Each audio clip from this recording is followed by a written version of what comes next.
Olá, meus irmãos, Deus os abençoe, em nome de nosso Senhor Jesus Cristo.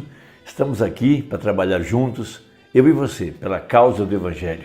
Vamos trabalhar porque o tempo está se esgotando. Num desses dias, o último eleito entrará debaixo do pilar de fogo e ele amadurecerá em ordem e a palavra se tornará na palavra de acordo com a profecia. Nós estamos trabalhando pela plenitude do Espírito Santo, porque essa é a promessa para esta hora. A verdadeira igreja, essa que está viva, as primícias porque ela está em Cristo. Cristo é as primícias. Porquanto nós estamos em Cristo, pelo Espírito Santo, nós nos tornamos também as primícias. E veja, o corpo de Jesus Cristo é o primeiro a ser vivificado em ordem para o arrebatamento. Veja, a Bíblia fala que eles, se referindo aos crentes que morreram durante as 7 eras, eles, sem nós, não podem ser aperfeiçoados. Veja, e a perfeição é Cristo, veja, o Espírito Santo vivendo em nossos corpos mortais. A Bíblia fala, e se o Espírito daquele que ressuscitou a Jesus de entre os mortos habita em vós, esse mesmo Espírito vivificará os vossos corpos mortais. Veja, trazendo esse corpo mortal em sujeição à palavra. Esse é o poder vivificador do Espírito Santo que está além do véu. A Bíblia fala que o caminho foi aberto.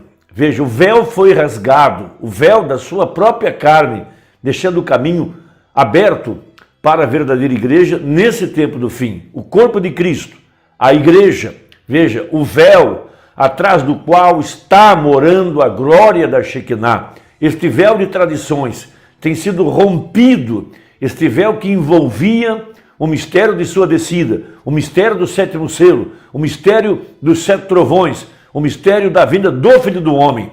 Este véu foi rasgado para que a igreja viva pudesse ir além do véu e se alimentar da palavra viva, da palavra revelada, da palavra feita carne, porque aí está o verdadeiro poder para nos transformar. Veja, o grande batismo com o Espírito Santo, o fogo de Deus. Veja, o Joel fala da chuva temporânea seródia, essa chuva que seria derramada pelo ensinador de justiça. O ensinador de justiça é o Espírito Santo através do profeta de Apocalipse 10:7. Veja, e esse é o pacto de Hebreus 8, é o mesmo pacto de Hebreus 10, para a verdadeira igreja que entraria além do véu. Ela teria então a graça de ter a palavra revelada, é o que a gente chama de a abertura da palavra, a abertura dos mistérios. Veja, o desvelar de Deus. Deus tirou o véu de cima dele mesmo, nesse tempo do fim, para revelar, veja, a manifestação do mesmo Deus que visitou Abraão. Esse mesmo Deus tem vindo aqui no tempo do fim. Por isso pregou o profeta o desvelar de Deus. Depois ele pregou o poderoso Deus desvelado perante nós. Veja, isso é o véu rasgado. Veja, o véu de tradições, de que era apenas um bom homem, de que era apenas um profeta, de que era apenas um homem usado por Deus. Agora é a palavra feita carne. Veja, e a verdadeira igreja está entrando além do véu, através do sangue, do poder de nosso Senhor Jesus Cristo, para se alimentar desse poder vivificador do Espírito Santo.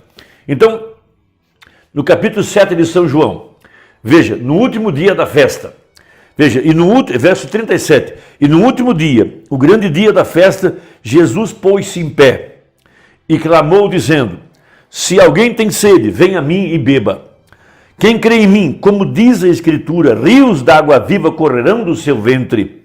E isto disse ele do Espírito que havia de receber os que nele crescem, porque o Espírito Santo ainda não fora dado, por ainda Jesus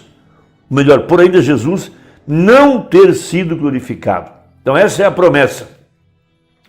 Veja, a igreja apostólica, a igreja da hora 10ª, veja, a promessa para retornar ao livro de Atos, para receber esse poderoso batismo com o Espírito Santo. Veja, esse poder vivificador, e que é essa chamada, essa santa convocação, subir cá. Subir a esse nível de ir além do véu. Isso significa subir.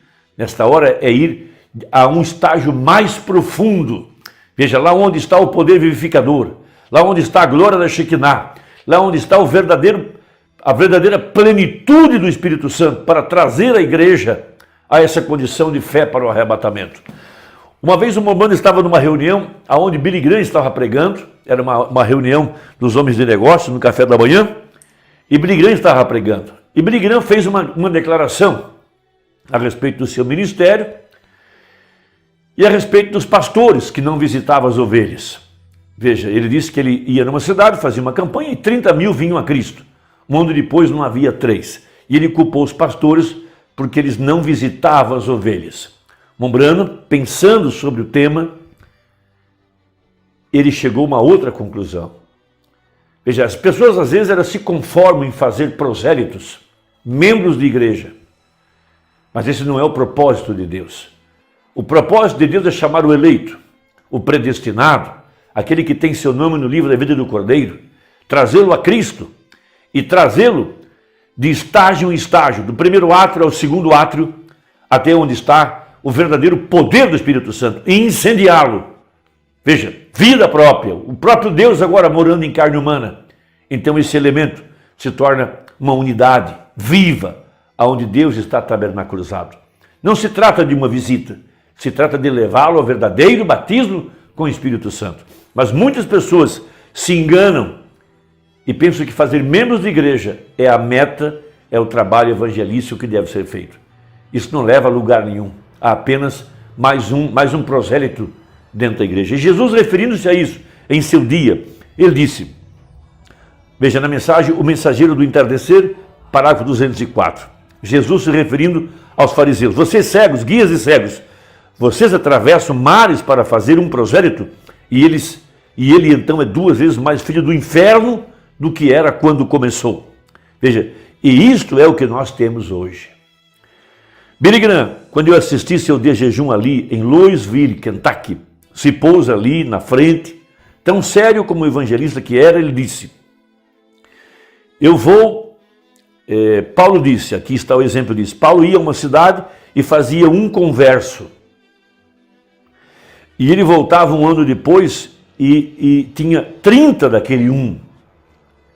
Disse, eu entro numa cidade e faço 30 mil conversos e volto num ano e não posso encontrar 30, ele disse. O que é que acontece? E eu admirei a comparação do evangelista. Ele apontou seu dedo ali fora, cerca de 300 homens assentados ali, ele disse, vocês são um grupo de pregadores indolentes. Ele disse, você se assenta no escritório com seus pés sobre a escrivaninha e chama um homem pelo telefone e lhe pede para descer e se unir à sua igreja. Vocês deveriam ir visitá-lo. Então, quando o profeta ouviu a declaração do grande evangelista, e ele conhecia bem a doutrina de Paulo, ele então comparou esse um que Paulo tinha evangelizado com os 30, ou os 3.000, melhor dizendo. Desculpa. Os 30.000 que vinham a Cristo pelo trabalho de Billy Graham. Então diz o Mombrano no parágrafo 206. Eu pensei, entre parênteses, ó Deus, tu sabes, evangelista Billy, você é um grande homem, eu sou um tonto. Mormona comparando-os com Billy Graham, o grande homem da Igreja Batista, o grande evangelista internacional, Mormona com ministério humilde, simples. Veja, mas deixe-me perguntar-lhe algo. Gostaria, se eu pudesse dizer isso, Mormona estava só pensando, ele não chegou a falar com Billy Graham. Eu admiro o irmão, penso que ele é um servo de Deus, mas eu gostaria de ter dito isto, entre aspas. Então, Billy, que tipo de pregador foi Paulo persistentemente para o seu um?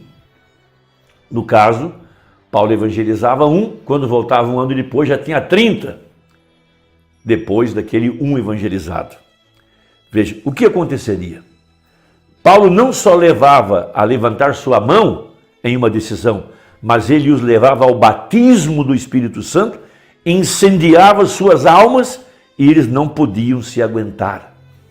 207. O que é que acontece hoje? É somente rol de membros. Sim, membros, rol de membros, grande classe de escola dominical. pagando prêmios para os que podem fazer proselitismo e trazer alguém também de alguma outra igreja, ver quem tem mais. Você sabe, isso é farisaísmo. E então fazem uma grande fanfarronice sobre isso. Oh, nós conquistamos a vitória sobre eles no último domingo. Se você tem chegado a um lugar onde tem que fazer da igreja de Deus uma raça de vira-casacas, então é hora de fechar as portas e ir para casa. É assim que está muitos grupos na mensagem. Tem mais de 4, 5, 6, 7, 8, 9, 10 grupos numa única cidade. Vira-casacas, mudando de grupo, um que é esse pastor, outro que é aquele pastor, um que é esse, aquele outro, e assim vai. Na verdade, o Espírito Santo quer nos levar lá atrás do véu, incendiar nossas almas com o fogo do Espírito Santo. Veja, nos manter escondidos em Cristo, cheio da glória da Shekinah, amadurecendo debaixo desse sol poderoso, esse pilar de fogo, essa luz que é Cristo, para formar um filho de Deus. Na mensagem véu adentro agora, que é a mesma mensagem porque as pessoas são tão inconstantes, parágrafo 144, sobre o tema, diz o Mombrana. Veja, e logo depois de deixar esse segundo átrio, entre parênteses, santificação é o segundo átrio, primeiro átrio, justificação pela fé, segundo, santificação, terceiro átrio, batismo com o Espírito Santo, terceira etapa, abertura da palavra, o mistério da descida do anjo forte, que é Cristo agora, além do véu, o desvelar de Deus. Veja, e eles entravam nessa vida consagrada, entravam na presença de Deus, e enquanto estavam ali, veja, ali era onde tinham essas grandes coisas. Aqui é um tipo formoso, pois se algo morto entrasse ali, voltava à vida. Havia você pensado nisso? Eles tomaram a vara de Arão e a puseram ante a presença desse lugar santo, e quando fizeram, numa noite reverdeceu, floresceu e deu amêndoas no tempo de uma noite. Pense nisso, na presença de Deus. Esta velha vara de amêndoa posta ante a presença de Deus reverdeceu, floresceu e deu fruto de amêndoas numa noite. Que foi que ocorreu? Que classe de vara era? Era uma vara de amendoeira. De uma amendoeira a haviam tomado. E você também é uma vara. Você é um humano tomado da rama da humanidade, que foi no princípio um filho de Deus criado. Você pode haver caído, morrido, apartado de Deus, porém por isso, na criação, você foi criado para ser filho de Deus. Você pode transbordar pelos arredores e ser respeitado e honrado nos átrios. Porém, se alguma vez você consegue entrar nesse lugar glorioso e esconder-se com Deus, você produzirá o que está ordenado a produzir. Veja, tome um pecador morto, apartado de Deus, sem esperança, sem Cristo, e ponha-o na presença de Deus. E esse glorioso tabernáculo ali, ele produzirá o fruto. Veja, e este glorioso tabernáculo ali, ele produzirá o fruto do Espírito Santo. Amor, gozo, paz, longanimidade. Veja, a vara morta reverdeceu. Quando fez, tinha que ter frescura, tinha que ser refrescada. Logo depois de haver sido refrescada, produz perfume. A flor logo produz o fruto. E todo cristão vem da mesma forma quando vem à presença de Deus. Primeiramente, tem que ser refrescado. O Espírito Santo tem que tomar o controle do homem e renová-lo e fazer uma nova pessoa. O Espírito vem para refrescá-lo. Por isso disse Pedro em Atos 3. Veja que a presença do Senhor traz refrigério. Refrigério para a alma. Não se trata de mudar de igreja, mudar de grupo, isso ou aquilo. Trata-se de ter o poder vivificador, ter o Espírito Santo, estar na presença da glória da Shekinah, ter o coração abrandado, ser cheio do amor de Deus. Que Deus possa nos ajudar. Deus te abençoe. Até a próxima, se Deus quiser. Em nome de Jesus. Amém.